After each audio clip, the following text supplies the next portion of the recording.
So let's talk about Caitlin Clark. Obviously, she is out with a quad injury, and it's a minimum of 2 weeks. And been a lot of controversy with the investigation. I have been watching a lot of WNBA. I'm going to start tapping in. I've been watching a lot of NBA.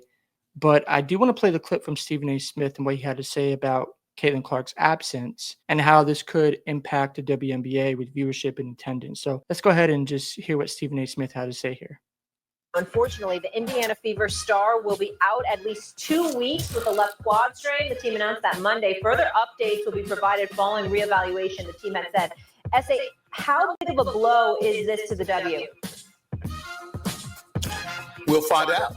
We don't know yet, but I'm going to be really, really interested in seeing, Molly, what kind of effect this has on the WNBA's ratings. Because if for some reason there is a precipitous drop-off, then everybody needs to stand down and recognize the fact that the speculation or the assertions and assumptions about her being the golden goose is validated.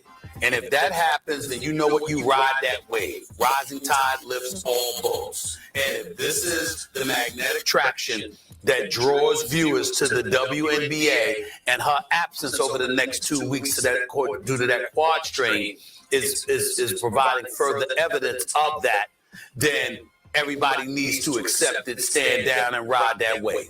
I'm going to be really interested in seeing how the ratings are going to look without her over the next 2 weeks. Let's make sure we come back and ask me this exact same question after she's been gone for those 2 weeks. So Stephen A. Smith's not lying here. He's speaking the facts. Without Caitlin Clark in the WNBA, viewership might tank. The ratings might go down because she draws a lot of attention. She gets a lot of fans to go to her games. And if we see prices go down, that obviously has an impact because we know the Sky and the Mystics moved their home games to bigger arenas with Caitlin Clark in town. Now, I did see a report that the Mystics did sell out last night without Caitlin Clark, so maybe they're survived without her. I don't know the entire details, but I did see that report from somebody who covers the Mystics. But without Caitlin Clark, it's going to be interesting to see how the WNBA does, because if they don't see an increase in viewership or if they can't maintain the level of interest, then we find a direct correlation with Caitlin Clark in the WNBA. You can try to argue it. You can try to say, oh, well, people are just trying to glaze Caitlin Clark and that we're not giving other players attention. The reality is,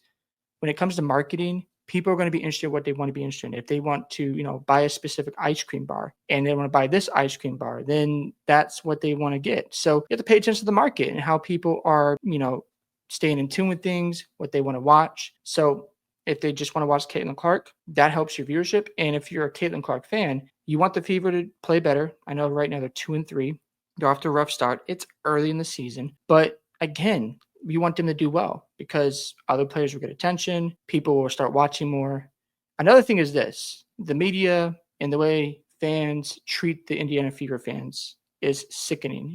Saying the entire fan base is racist, a bunch of bigots, that they don't care about the WNBA. They're always talking about Caitlin Clark, and they really don't give other players a chance. I think it's ridiculous. Not every Fever fan is that way. I'm sure there are some out there that, are a little racist, but every fan base has the good and the bad. But at the end of the day, I haven't really seen a ton of Fever fans acting this way, in my opinion. That's what I've seen. So I just don't like the fact that the WNBA has tried to smear the Fever, and they had that investigation. It didn't go anywhere. I know people are saying, well, how do you know? If there was proof, we would have seen it by now, right? Players would have come out and said something. There would have been some type of evidence, but nothing was found. So again, I don't like that, especially if you're trying to grow a product and you're living off the NBA right now. I want to see the WNBA do really well. If they can't grow with Caitlin Clark, when's it ever going to happen? What if owners in the NBA lose patience in the product and they don't want to spend any more money on the WNBA and keeping it afloat? Then what do you do? So it's important for the WNBA to have another good season. Like, they lost money last year. Those are just facts. Now, if they lose less money this year, that's growth. So I'm just curious to see how this all plays out. And again, you don't have to like Stephen A. Smith. I'm not a big fan of him. But at the end of the day, we shall see how this all turns out for the WNBA. If they see the viewership, and I'm sure they're watching this, I'm sure they're going to pay attention to the league itself. And if it does plummet, and people aren't really keeping up the storylines and narratives. Now, I'm sure some media members will say, well, it's because the NBA finals are on. They'll make up some type of excuse. But we know as fans, the truth is, Caitlin Clark is helping bring more eyeballs to the WNBA. Those are just facts. It's like with Michael Jordan. When he played in the NBA, he was the golden boy. And when the Pistons used to get really physical with him, they made the rule changes and they called it the Jordan rules. And that helped bring more eyeballs to the NBA. People were watching more. If they had kept the league the same and everyone was able to bully Michael Jordan, some people would have been turned away and moved on. And that might happen here if the WNBA doesn't get a hold of these refs. And, I understand the league is physical. It reminds me of 90s basketball. However, you have a star player, a soon-to-be superstar, probably going to be the best player in this league in the next few years. You want to make sure she's at the top of the totem pole. You want to make sure she's getting all the love that she, to help market the product. And Caitlin Clark is a great person to do it. She's humble. She doesn't try to, seek all the attention, and she tries to give her teammates credit, praises the OGs. So you need that as a face of the WNBA to help grow and separate yourself from the old media, from the talking points about, well, it's because she's white. People don't want to see that on TV. Let Caitlin Clark move the game forward. And then you'll find the other gems of players that fans will invest in. It happens organically. And if you do this correctly and you're able to get to a point where the league grows and makes profit, that's a success. No matter how much profit it is, you want to move off the NBA because it's like you relying on the government to take care of you. That's got to stop for the league because it's a critical juncture, in my opinion, for their history. If they don't move off or start to move away from the NBA, there might come a time where the owners in the NBA say, you know what? I don't want to deal with this no more. We're not making money. I keep spending all this for these players. And yeah, it's great to watch, but at the end of the day, it's not making us any profit. And it's a business. And when you're not doing well, then most of the time you are going out of business. That's just how it works.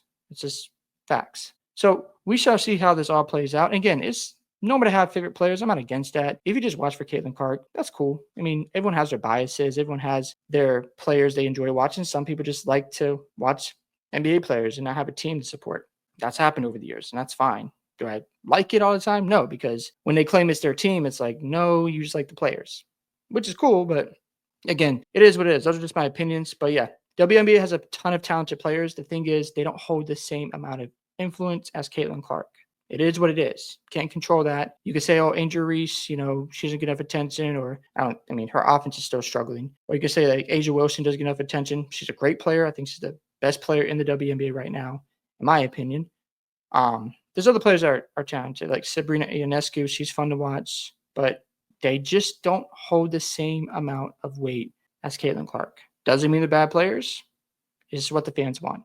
So we shall see how this all plays out. Hope you guys enjoyed this video today. Make sure you guys like and subscribe to the channel. I'd love to hear your thoughts about Caitlin Clark's absence. Do you think it's going to impact the growth of WNBA? Do you think attendance is going to dip? Do you think viewership is going to go down?